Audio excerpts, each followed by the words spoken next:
É importante você saber de onde vêm os seus vazios. Você sabe? Você os compreende? Você entende esse seu vazio? Porque assim, o externo, ele é fundamental para nos auxiliar. Nesse área aqui externo, por exemplo, uma terapia, uma psicoterapia, né? Um caminho medicamentoso, seja ele alopata ou não, né? É necessário em nossas vidas para que a gente possa de fato fazer um trabalho interno, tá? Não é que o externo vai curar o interno, tá? Não é isso. O externo ele vai abrir a possibilidade de você abrir esse interno e avaliar, arrumar cada coisinha, arrumar suas gavetas. Muitas das vezes é necessário tirar o guarda-roupa inteiro, mas vai por gaveta, vai por parte. Começa percebendo o porquê do vazio. Começa entendendo quais são as dores, né? O porquê que tá doendo, por que você se coloca em determinada posição, por que você aceita viver em um relacionamento abusivo, por exemplo, por que você aceita estar com um corpo ao qual você sabe que ele está adoecendo, que ele está morrendo, e não está morrendo pelo fator vida, pelo fator idade, não, ele está morrendo mesmo, ele está aí degradando pelas questões emocionais, e você sabe, ora acima do peso, ora abaixo do peso, ora come demais, ora come de menos, ora dorme demais, ora dorme de menos. Então essas irregularidades sem motivo, sem explicação, numa constante, é perigoso. É completamente perigoso. Porque nessa hora você não sabe o que está acontecendo. Só que o teu corpo, ele vai chegando a hora que ele vai botando, né? O teu cérebro, ele vai se fechando aqui nesse casulo e vai gerar grandes consequências. Por exemplo, pessoas que têm síndrome do pânico, quando não se avaliam, quando não usam o externo para olhar aqui dentro da caverna, né? E limpar essa caverna, essa síndrome vai ficando cada vez mais acelerada. Essa síndrome vai ficando cada vez mais latente, cada vez mais forte, cada vez mais potente e gerando cada vez mais dores e desencadeando outros problemas, né? Não só a questão da síndrome do pânico, mas vai desencadeando outros problemas. E nesse área, como eu faço isso? Como é que eu entendo esses vazios? Você não vai entender os vazios, mas você vai começar a dar comando para você. De opa, tá doendo, doeu, não quero que doa mais, né? Tá doendo, automaticamente eu vou ter que ressignificar essa dor. E quando eu vou ressignificando, quando eu vou mudando esse estágio, o meu cérebro também vai entendendo esse comportamento. E gradativamente eu vou avaliando, isso aqui era um estado de não presença, isso aqui era um estado de ausência de pai ou de mãe, por exemplo, e eu criei um bando de fantasias na minha cabeça, então isso aqui eu não quero. Ah, eu estou nesse relacionamento abusivo por medo da solidão, por medo de ficar sozinho, né? Por medo de ser abandonado, rejeitado, ok? E essa rejeição pode ter vindo de pai, de mãe, de ausência de pai e de mãe. E muitas das vezes esse pai e essa mãe estava trabalhando, mas você se sente aí num processo de rejeição, né? Então você precisa ressignificar isso muito rápido. Olha, eu cresci e agora eu estou comigo, todo mundo é sozinho na vida, né? Ninguém vai morrer em questões coletivas, por exemplo, querendo, né, fazendo opção.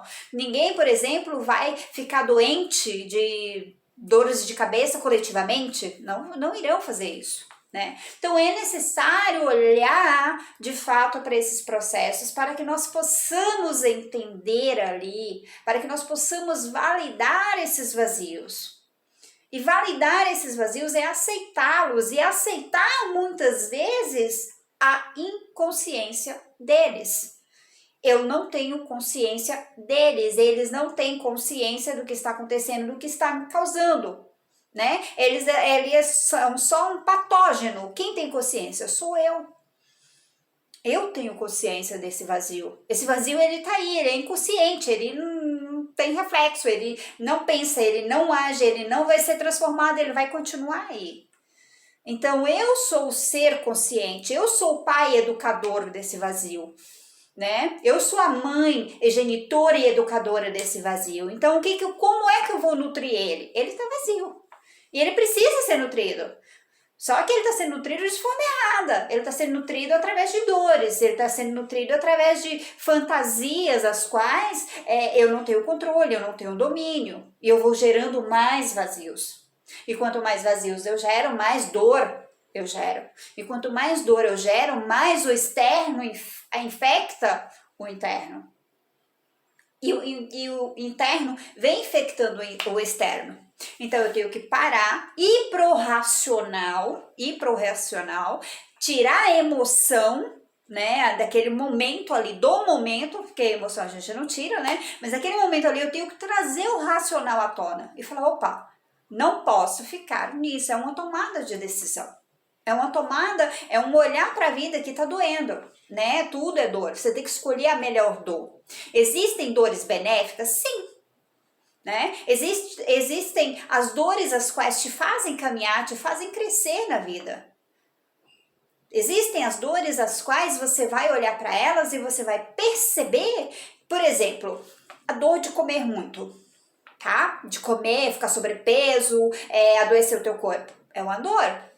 Porque lá na frente você vai ter reumatismo, osteoporose, problema digestivo, problema mental, enfim, vai gerar, dependendo aí da sua constituição, de como é a sua genética, vai desencadear um bando de coisas, diabetes, pressão arterial altíssima, né, problemas oculares, enfim, vai desencadear séries de coisas. E tudo isso vai gerar dor.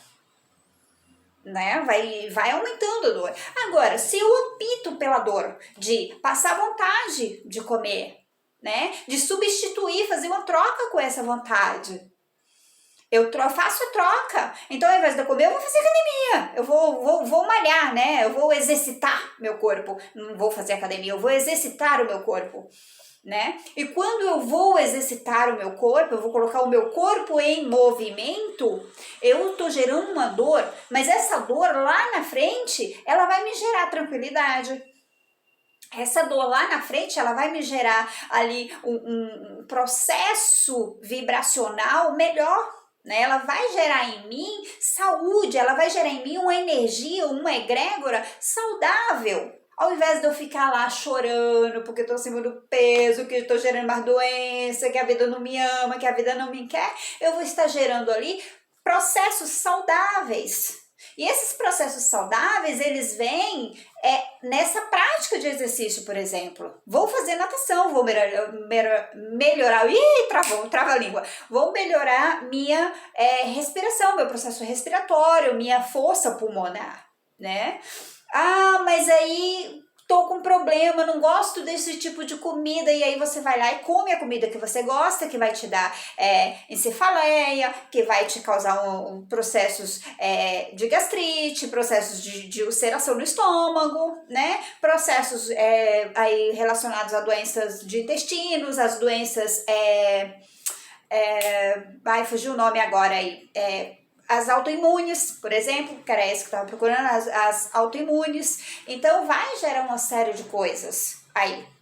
E o que eu vou fazer? Vai gerar dor. Ah, mas e gerar dor de comer o que eu não gosto? Por exemplo, eu não gosto de comer, eu gosto de jiló, tá, gente? Eu sou apaixonada por jiló. Mas tem pessoas que não gostam de comer jiló. Mas eu te garanto que se você passar todos os dias comendo um pedacinho de jiló, todos os dias, em 3 meses você aprende a comer jiló. Não vou falar que você vai acordar e falar, nossa, eu tô apaixonada por um jiló, quero comer um jiló no café da manhã. Não é isso, tá? Isso não vai acontecer, tá? Pelo amor de Deus. Mas você vai sentar e você vai falar, hoje eu vou comer jiló, e você não vai sentir o transtorno, o desgosto, sabe? Não vai sentir o trauma do jiló. Você vai conviver bem, comer o jiló. Você vai comer, tranquilo. Então, você vai agregar saúde pro teu corpo, ao invés de você ficar aí enfiando embutidos, enlatado, fast food e por aí vai, né?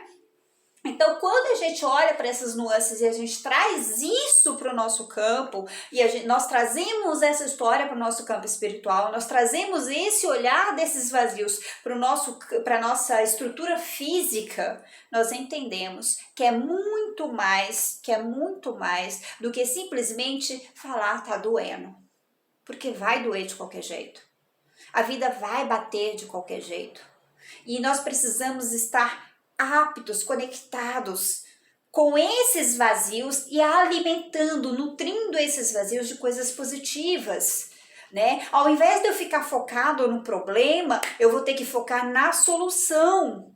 Ao invés de eu ficar focado no que eu não tenho, no que está em falta, eu tenho que focar naquilo que eu vou conseguir, naquilo que eu quero, naquilo que eu já tenho, naquilo que eu posso multiplicar. Eu tenho que focar naquilo que eu tenho controle. Eu não tenho controle sobre as dores existenciais, eu não tenho controle sobre os vazios em mim. Mas eu tenho controle a partir do momento em que eu olho e falo como eu posso melhorar. Eu tenho controle sobre as minhas ações. Eu não posso não ter controle sobre as minhas emoções, mas eu posso modificar aquele estado.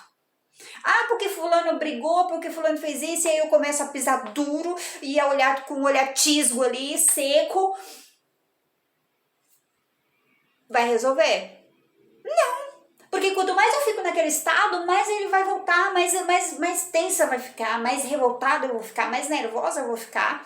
E aí tudo começa a dar errado porque eu não estresso só a minha pessoa, não é só o meu ser que está estressado, eu estresso o ambiente, eu sou o fator estressor daquela casa, do filho, do marido, da mãe, da avó, da sogra, do gato, do papagaio, do vizinho, do padeiro. Então, por quê? Se eu for sair pra rua, eu vou estar estressada, alguém vai fazer uma brincadeira, ou demorar 5 segundos a mais do que o normal, eu já vou surtar com esse ser humano. Então, eu posso ressignificar aquele momento para não surtar. Então, o ambiente externo não é que eu tenho controle, eu consigo trazer clareza.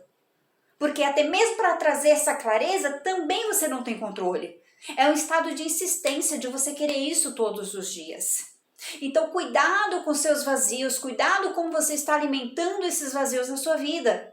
Porque esses vazios, eles não vão só gerar processos depressivos, processos de melancolia, eles não vão só gerar processos de dores na sua vida, ele vai inflamar todo um outro campo, ele vai inflamar todos à sua volta, né? E tem muitas pessoas as quais estão piores na forma de desconhecer, né? Ou na forma de conhecer quem se é, porque não conhecem, então desconhecem você, desconhece o seu interior, desconhece então está ali no formato pior do que você, está mais inflamado que você, está um grau a menos de conhecimento que você, e esta pessoa vai gerar um outro mundo e você vai fazer uma cadeia de destruição. Ok? Uma coisa que eu aprendi, e agradeço muito a Deus pela oportunidade que eu tive de aprender, que é assim: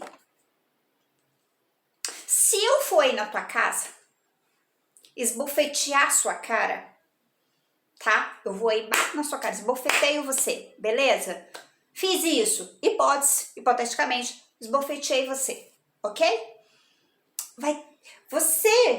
Eu vou olhar depois para aquilo e vou falar: meu Deus, eu me arrependi, eu mudei. Ok, verdade. Mas isso não vai anular a consequência. Isso não vai anular a consequência dos meus atos. Os meus atos, eles já foram feitos e vai ter consequência. Então, quando eu não olho para esse vazio, ou quando eu olho para esse vazio e continuo alimentando ele de forma errada, de forma errônea, de forma negativa, de forma destrutiva, ou até mesmo de forma nenhuma, deixando ele aí a Deus dará, sem conhecer cada potinho dele, sem conhecer cada estado, sem conhecer o porquê, sem saber os motivos deles, né? Porque esses vazios, eles vão sempre existir. Eles existirão sempre dentro de nós, né? De uma forma ou de outra, seja numa questão amorosa, seja numa questão filho, seja numa questão de não conquistei aquilo, seja numa questão de olhar para uma família desestruturada que não era o meu sonho, mas eu nasci ali. Então, esses vazios, eles terão poder, eles terão potência, e eles serão nutridos. Então, quando eu não olho para isso e não resolvo isso, né, interno comigo, compreendo, aceito, sei o que é, olha, é porque a minha criação foi essa, a minha criação foi aquela, e tá tudo bem, porque agora eu não faço mais parte de lá, agora eu posso construir uma nova história, eu posso reviver, mesmo com esse vazio, eu posso construir uma nova história, e eu não faço isso, eu vou ser responsável não só pelo que acontece comigo, mas com o que acontece com outros seres, com outras pessoas, com outros níveis de consciência à minha volta. E lembrando que nós não estamos falando só de um ambiente físico, nós também estamos falando de um ambiente espiritual. A nossa conexão com o Criador, a nossa conexão com o interno, ela é inseparável. Nós somos conectados com o todo, somos inseparáveis. Precisamos entender isso. Precisamos vivenciar isso de uma forma honesta, correta, conosco, não com o outro. Então, se você está passando por um processo de depressão, se você está passando por um processo de ansiedade, busque o externo, busque a medicina em primeiro lugar, né? Busque um bom terapeuta, né? Busque um bom psicólogo, busque um bom psiquiatra, mas entenda que esses são só recursos para você poder acalmar quem você é e você cuidar de você. E você modificar o que tá aí. É você que vai falar não para o relacionamento abusivo. É você que vai falar não para aquele filho rebelde. E falar não, gente, requer, implica em você falar não. Se é uma criança menor de idade, está sobre a sua tutela, está sobre o seu comando, é tirar celular mesmo. Não fez isso, não vai ter aquilo. Né? Não colocou a louça na pia para lavar? Ótimo, não vou fazer almoço no outro dia, porque você tem o controle de não fazer o almoço. Você não tem o controle sobre o filho rebelde. Mas você não vai fazer almoço, ele que se vire. Dependendo da idade, claro. Né? Dependendo da idade, é claro. Tudo tem seu tempo, tudo tem sua hora, tudo tem suas conversas. Porque esse serzinho está sendo formado. E essa formação dessa criança aqui, ó, essa criança aqui será o adulto de amanhã. E se você